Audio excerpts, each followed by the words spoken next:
Climbing the ranks in Overwatch can be especially difficult as a DPS player if you have teammates that don't support you at all. Don't worry, because in this video we're going over the best DPS for every single rank to not only win more games but better your development as a player. But if you're looking for VOD reviews or one-on-one coaching, my Patreon just opened up in the description down below, where you can support the channel, get yourself a one-on-one or recorded VOD, or even decide what YouTube video I make next. Go check it out right now in the links down below. Now, the first rank we got to talk about is the Wild West of Overwatch, the Bronze rank. Now, in Bronze, you can't expect pretty much anything. You don't expect teamwork, cohesion, meta. You pretty much get a complete mixed bag. Now, the character that you want to play at this rank is Soldier 76. Not only is he completely self-sufficient because he can heal himself, but he's also harder to be punished because of his sprint mobility, and he has a burst that allows him to win duels. I think more importantly though, Soldier 76 allows you to learn Overwatch through a frame of relatability. Soldier is the most similar to other FPS shooters, and if you played any at all in your life, Soldier 76 is going to be the most easy to grasp, and through that lens, you could start to learn the maps, you could learn the game overall, and I think that he's a great character for developing yourself as a player, and that's why he's the #1 choice for Bronze. Now, next up is the Silver rank. Pretty similar to the Bronze rank, although players in the Silver have started to learn the game, they've developed some understanding, and they have a small amount of mechanical skill. Now, I'm going to be honest with you, if you want to climb straight to Gold, the highest win rate characters, period, is Sim and Torb. These characters completely dominate the Silver rank, and they have a ridiculous win rate. But I don't necessarily think that's going to make you the best player. I do think it's going to win you out of the rank, so that's like your cheat sheet if you really want to get out. But I think in the Silver rank, you can start to decide what kind of characters you flock to and what kind of characters you prefer. I like to divide the characters into this category: Hit Scan, which is like Kree, Soldier, Widowmaker, Ashe; Projectile, which is like Hanzo, Pharah, Echo; Utility, characters like Torb and Sim, and even Junkrat. You could make the argument he's a projectile as well, but that's not the point. And then Mobility, characters like Sombra, Genji, Tracer. And depending on the pillar that you choose, there's going to be certain characters that better fit your playstyle as you climb up the rank. But when we finally move up to the Gold rank, players are starting to develop that mechanical skill. There's now understanding of the roles in which each character fills, and people are starting to fill those roles slightly, although there's still a ton of gaps in people's play, and you can still hard carry games purely with your mechanical skill.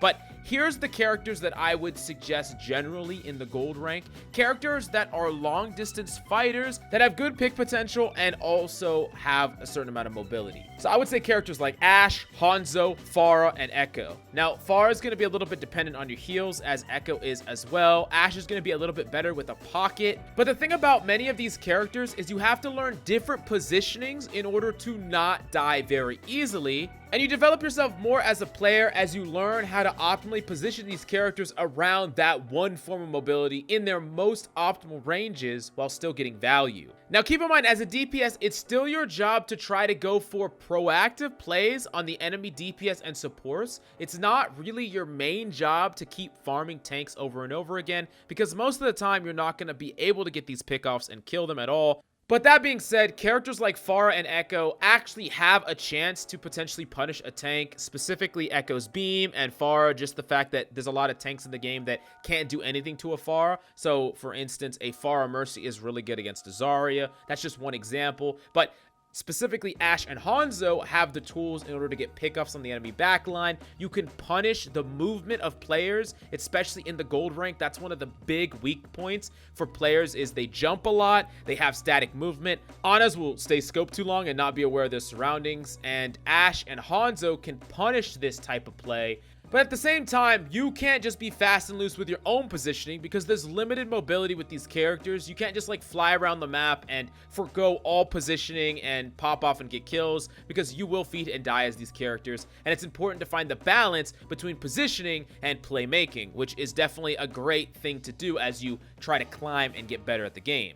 Now, the next rank that we got to talk about is Platinum, and Platinum is what I would consider the most toxic rank. Now, it's unclear if it's going to be the same in Overwatch 2, but at least in Overwatch 1, it was undoubtedly the most toxic rank. And the big reason that is because the expectations rise, where players expect their teammates to do something. Like, they expect their teammates to counter this character or do this specific thing, pocket them this much, whatever the case may be. And with that rise of expectations comes a lack of delivery on those expectations. So that toxicity rises, people get mad, people get frustrated, a FAR is flying through the air and your soldier's not killing it, so you get triggered. Or, you know, your Ana is not fully pocketing you, or she misses a shot on you and you die as Genji because you're positioned way aggressively. Whatever the case may be, Platinum becomes very, very toxic, and there's also a huge mixed bag in Plat, where some people really know the game, some people have really great mechanics. You can find someone that is in Plat that was really good at another shooter but knows nothing about Overwatch. You can find someone in Plat that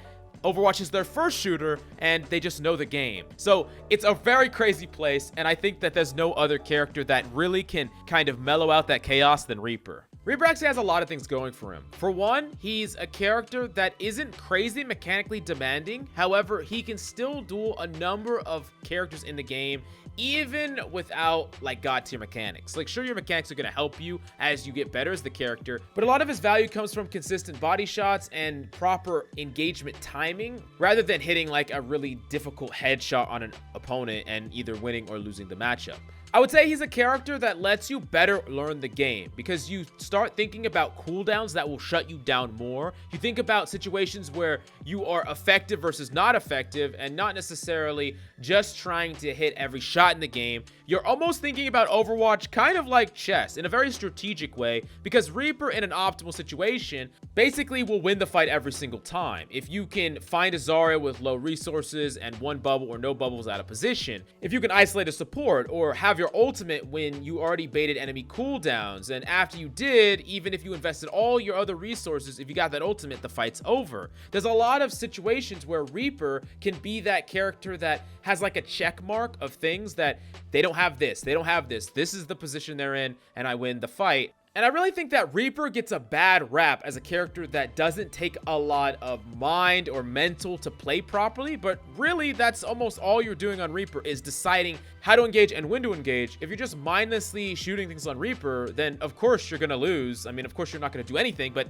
that's not how you succeed as Reaper. You succeed as Reaper by finding those opportunities for you to get value, engaging very specifically, tracking cooldowns, and finding the optimal win condition. All things that are fantastic for improving yourself, climbing, and Reaper is just great at all the chaos that is happening with him being self-sufficient, giving you a way out, giving you mobility. There's a lot to love about this character.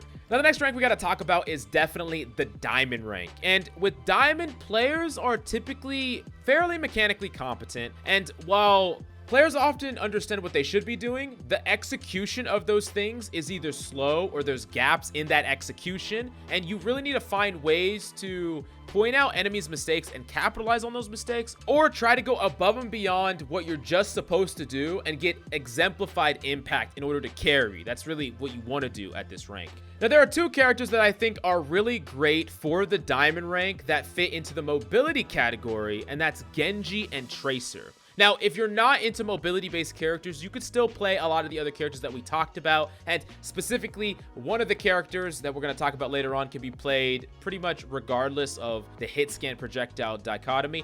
But Genji and Tracer give you a ton of individual impact over your games. Tracer can bait out a ton of cooldowns, is completely self-sufficient, and can actually hard carry games if you're really good at timing your engagements, you use proper ability use, you have decent or good mechanics, and you have practiced your pulse bomb because you watched the Coach Mills Tracer guide. Tracer can just carry fights, and she's really, really good at capitalizing on the general opportunities that appear throughout the course of the game as your team runs into the enemy team. But Genji is a little bit different. Genji wants to kind of play off of his cooldowns in cycles, but I really think there's three big reasons why you want to play Genji, and you will climb with Genji if you get good at them. Number one, you have an ultimate that can force through that impact. If you're ever at a standstill, you can ultimate combo or just ultimate dry. Genji Blade can actually kill people now, so forcing through those team fight wins with Blade is always great, and it's a very, very powerful ultimate that can win you a lot of fights by itself. The second thing is Genji's mobility. Not only does he have dash, but that wall climb and burst allows him to climb to the high ground,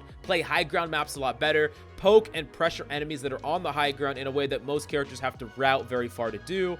And then last up is Genji's matchups, and that's really why both of these characters are good. The matchups across the board are insane for these characters when you master them mechanically. For both Genji and Tracer, they can 1v1 nearly every squishy in the game if played correctly, especially if Genji times his engagements properly or Tracer just is skilled enough. These characters can win the majority of their 1v1 matchups, which allows you to have a ton of playmaking potential, being able to win a 1v1 matchup and go in and get a pulse bomb or going for a blade and have that momentum of a fight to just consistently win isolated fights and then help the team fight afterwards. Really great, really phenomenal, and I think that these characters are just really strong right now. So yeah, one of these two. Now the next rank we got to talk about is the Masters rank, and in this rank players are now playing proper Overwatch. They're using ultimate combos, properly regrouping. Oftentimes they have a decent amount of mechanical skill, but the big difference between Masters and Grandmasters is often not like the amount of plays they make or their mechanical skill. It's mainly about the amount of mistakes they are making in a game, where a Masters player will still be making quite a bit of micro mistakes throughout a game and a couple of big ones, and a Grandmaster player will probably make very few big mistakes, if any at all, but still some micro mistakes. You pretty much always make mistakes, and as you go down the ranks, you make more and more mistakes to the point where when you're underneath the gold rank, you're probably making more incorrect decisions than proper ones. But Masters are still making these big mistakes, and one of the best ways to punish these mistakes as they appear and also see these mistakes when they happen, because sometimes they're hard to see,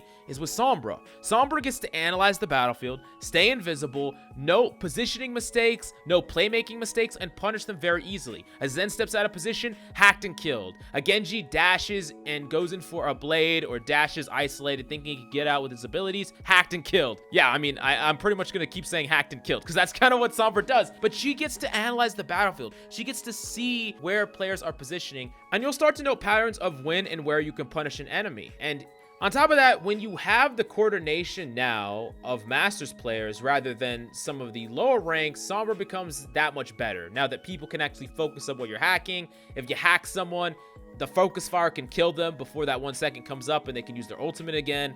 Sombra's just a great character to play in Masters if you want to climb.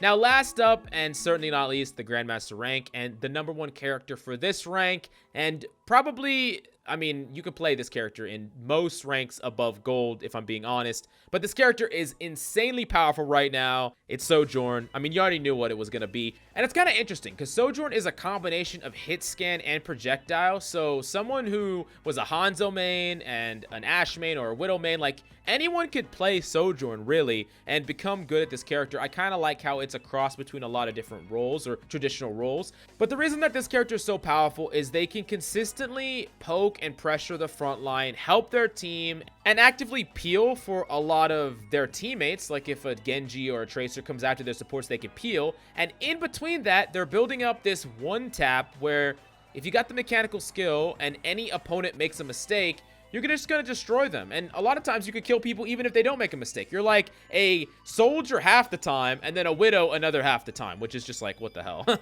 And right now, the vast majority of top 500 DPS players are Sojourn mains because this character is just so freaking insane when you get consistent with hitting your rail shots that, I mean, come on, man. It's just nuts. And like I said, Grandmaster players really try to make as few mistakes as possible. And not only that, they start to make these insane plays where not only do they see these situations where they can clutch, they go for these clutches, and then they pull off these clutches. And that's when these players start becoming better and better and grinding to top 500. And when you finally grind all the way to Grandmaster, you start to understand that the difference in skill between like a bronze player and a Grandmaster player is actually smaller than the difference in skill between a Grandmaster player and like a top 10 player or a pro player. It's ridiculous, the levels to this stuff. But yeah, that's a discussion for another time. I hope you enjoyed the video, but if you want in-depth coaching, that is the best way to improve your gameplay. You got to go check out my Patreon in the description down below.